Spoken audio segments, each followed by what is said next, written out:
Most model launches are victory laps. This one is a field manual. If you just want Qwen3 Coder Next running fast, or you are stuck on a dumb error, this runbook is for you. We will pick the right path, install cleanly, and keep a fixed checklist so you don't lose a weekend. Here is the thing. Qwen3 Coder Next is built for coding agents, not just autocomplete. It is an ATB model, but only about 3 billion parameters wake up per step, so it stays efficient. It is trained on the real loop: plan, patch, run tools, read results, recover, repeat. And the benchmarks match the vibe. It is especially strong on SWE-Bench Pro and competitive on SWE-Bench verified and multilingual work. For the full breakdown for copy-paste prompts which are tested and actually work, read the full article on Binary AI. Link is in the description. Now let's jump into the detailed presentation. Usually when a massive new AI model drops, the announcement feels like a victory lap. Right. You know, the drill shiny graphs, bold claims, and a press release that reads like it was written by an AI. Exactly. But today, we're looking at something completely different. We don't have a marketing brochure. We have a field manual on the desk. Yeah. Qwen3 Coder Next, the comprehensive agentic implementation runbook. That's the one. And it's a breath of fresh air. Honestly, this document doesn't care if you're impressed. It cares if you can actually get the thing working. That's the vibe I got immediately. The premise is so blunt, it assumes you're in one of two places. Either you want to get this model running in, like, the next 10 minutes. Or you're stuck in dependency purgatory. Yes. And you just want to know why your terminal is screaming at you. And that framing is crucial because it signals a shift. We're moving past the look at this cool architecture diagram phase and getting into what I call grown-up engineering. Grown-up engineering. I like that. Yeah, the goal isn't just to marvel at it. It's to handle a clean install, define what it can actually do, and, most importantly, fix the things that inevitably break. So we're going to treat this as a workshop. We'll just walk through this runbook section by section. We'll look at what Qwen3 Coder Next is, how to navigate the maze of download options, and this is the part I'm really interested in, dig into the specific workflows for building agents. Sounds like a plan. Let's open the manual. Okay, section 1 is simple. What Qwen3 Coder Next is. Beyond the brand name, what are we actually looking at here? It's a coding agent specialist, but the nuance is in the optimization. I mean, the developers built this for the real shape of software work. What does that mean, the real shape? It means multi-step edits, understanding repository context, and recovering when a build fails. It's not just about one-shot code generation. There's a really interesting stat here about its size. It's an 80 billion parameter model. Now, usually when I hear ADB, I think, okay, I need a server farm. You would think that, but here's where it gets fascinating. While it has 80 billion parameters total, only about 3 billion are active per forward pass. Wait, hold on. Unpack that. It has 80 billion, but it only uses 3 billion at a time. Is the rest of it just sleeping? Think of it like a huge library with thousands of specialized encyclopedias. If you ask a question about Python, the librarian doesn't read every single book. They go to the specific shelf for Python, grab those few books, and answer. That's the mixture of experts architecture. Oh, okay. You get the depth of a massive 80 billion parameter brain, but the speed and cost of a small 3 billion parameter model. So it's efficiency by design. You're not paying the giant, dense model tax every time. Exactly. Yeah. And the runbook explains the philosophy here. The training wasn't about growing the brain forever. It was about scaling the training signals. They used a practice the loop approach. Practice the loop. That sounds like a sports metaphor. It sort of is. Instead of just feeding it static code to read like a book on swimming, they gave it verifiable coding tasks in real environments and let it learn from feedback. So it had to write code, see the error, fix the error, and try again. Over and over. It learned that software engineering isn't just typing. It's a loop of trying, failing, and fixing. Which brings us to section 2, the quick start decision tree. I love this because I think we all suffer from analysis paralysis when we see 5 different download links. Right. It forces you to be honest about what you're actually trying to do. So let's say I'm Avatar 1. I'm impatient. I just want to see this thing run on my local machine in 10 minutes. What's the play? You go down the local GGUF path. For the least friction, you use Ollama. It's command line, but it's seamless. If you want a nice UI, you grab LM Studio. And for total control, you use llama.cpp. Okay, but what if I'm Avatar 2, the power user? Maybe I'm trying to run a multi-agent workflow where, like, 5 different bots are building an app together. My laptop's not going to cut it. No, your laptop will melt. For that, you go to the Cloud H100 path. You need hardware that can handle batch requests and multiple clients. You need the big iron. And finally, Avatar 3, the production engineer. I'm wiring this into a company's software stack. Then you need the API server path. That's for consistent latency, auth, logging, all the serious stuff. You're not just running a chat, you're running a service. The expert advice in this section is pretty stern. It says most people do this backward. They do. They start with the expensive cloud setup, get overwhelmed, and then blame the model. The advice is to start local. Feel the costs, understand the behavior on your own machine, and then move to the H100. All right, moving on to section 3, download options and naming traps. The Runbook claims half of the reports saying this model is broken are actually just user error. It's the classic scenario. The biggest trap is the difference between base and instruct models. What is the functional difference there? Base models are raw. They just predict the next word. If you ask a bunk model, write me a Python script, it might just repeat the question back to you. The instruct version is what you actually want. It's been trained to follow orders. And then there's the file format confusion, GGUF versus full weights. Simple rule of thumb. If you're using those local tools, Ollama, LM Studio, you need GGUF. It's optimized for consumer hardware.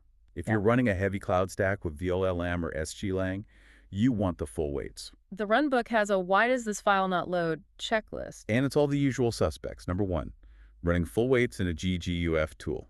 Number 2, your runner is out of date.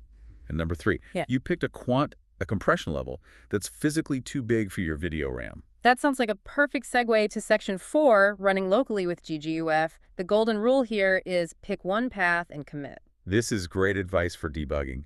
Don't mix and match runners. If you have a Llama and LM Studio open, trying to share configs, you're going to have a bad time. Pick one, master it, then switch. We touched on the 3 paths, but I want to ask about llama.cpp. Why would I use that power user tool if Ollama is easier? Reproducibility. Ollama is easy, which is great, but it hides some settings.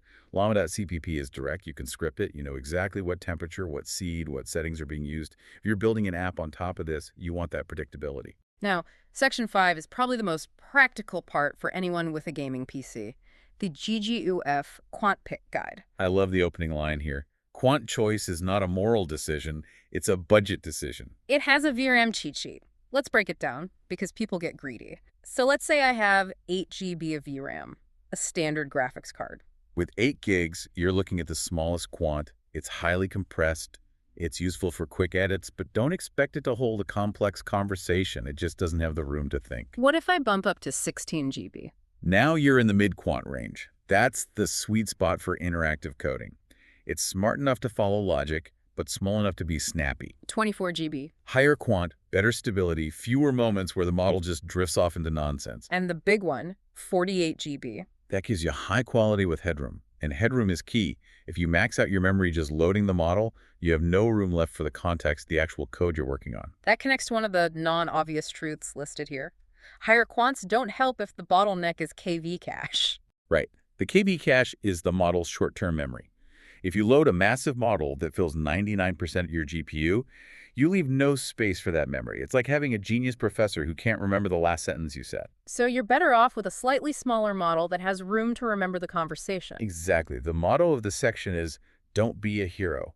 Words to live by. A smaller Quant that stays fast beats a bigger Quant that makes you wait 5 minutes. All right, let's graduate to section 6, Cloud H100 setup. This is where we shift from experiment to real tool. This is about throughput and stability. The manual provides a works every time stack. It gets very specific. It says download the roughly 48.9 gigabyte file and run it with context size 32,768, temp 1.0, and top P 0.95. Why so specific? Because models are sensitive. If you mess with the temperature, the randomness, you might get code that's creative but broken. Those settings are the tested sweet spot. The Runbook also poses a question about serving stacks, VLLM versus SGLang. It calls the decision boring in a good way. Choose what your team can operate. Don't pick the shiny new thing. Pick the one you can keep running at 3 a.m. when the server crashes. Now I want to spend some real time on section 7, tool calling. This seems to be the differentiator. It is. This is where this model separates itself from just smart autocomplete. Autocomplete guesses the next line, and Agent uses tools to change the environment. And it uses an XML-style format for tool calling. That seems retro. Why not JSON? Because code in JSON is a nightmare. Think about it. Code is full of quotes, brackets, special characters. If you stuff a Python script inside a JSON object, you have to escape every single one. Oh, that's a mess. It becomes a nested disaster. The model gets confused, the parser breaks. Yeah. It's just awful. Yeah. XML handles big blocks of text like code much more gracefully.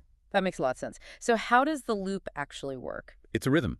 The model proposes a tool call, say read file main.ty. Your system sees that XML tag, pauses the model, runs the actual code to read the file, and then pastes the result back in. So it's propose, run, return, continue. Exactly. But there's a big warning here. Treat tool execution like untrusted input. Absolutely. You are letting an AI run code on your machine. Assume it might try to do something weird. If the model says delete all files and your tool runner just blindly executes it, Yeah. well, that's on you. That leads perfectly into Section 8, VS Code plus Agents workflow. Right. The magic isn't the model, it's the workflow. You use tools like Aider or continue to integrate this into your editor. The Runbook describes this cycle as plan, patch, test, commit. Can you walk us through that? Sure. Imagine you have a bug. You don't just say fix it. You tell the agent run the tests. It uses a tool to run the test suite. It sees the failure. It then plans. It writes out, okay, the error is in line 40. Then it patches. It writes the code to fix it. But it doesn't stop there. Right. Here's the key.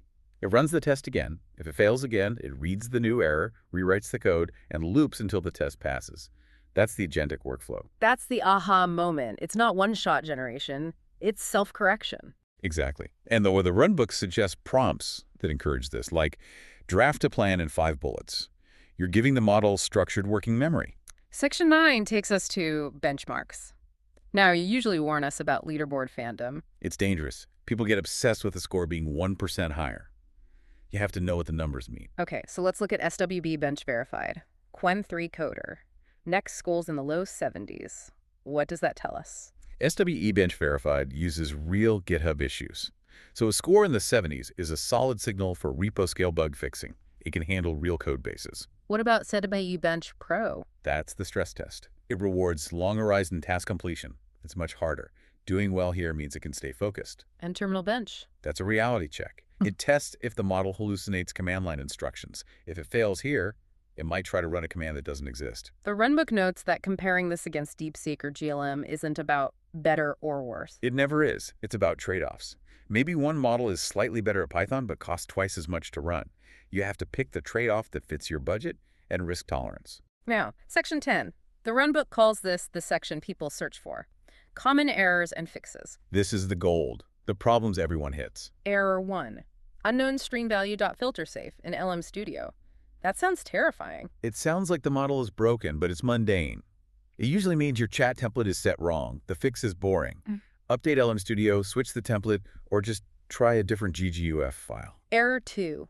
GGUF load failures. We touched on this. Double check you didn't download the full weights and check your VRAM. If you try to load a 24 GB model into an 8 GB card, it will fail. Physics is physics. Error 3. Tool calling weirdness. Schema mismatches. This happens when the model tries to be too helpful and invents fields that don't exist in your API. The fix is to simplify your schemas. Remove optional fields. Be strict. The perspective here is reassuring. A model can be good at tool use and still fail your parser. That's not a contradiction. It's Tuesday. Development is messy. Even the best human engineers write code that doesn't compile on the first try. We shouldn't expect AI to be magic. Section 11. Performance tuning.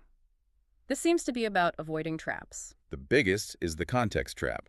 The model supports over 260,000 tokens of context. Which sounds amazing. I can feed it a whole book. You can, but it slows generation to a crawl.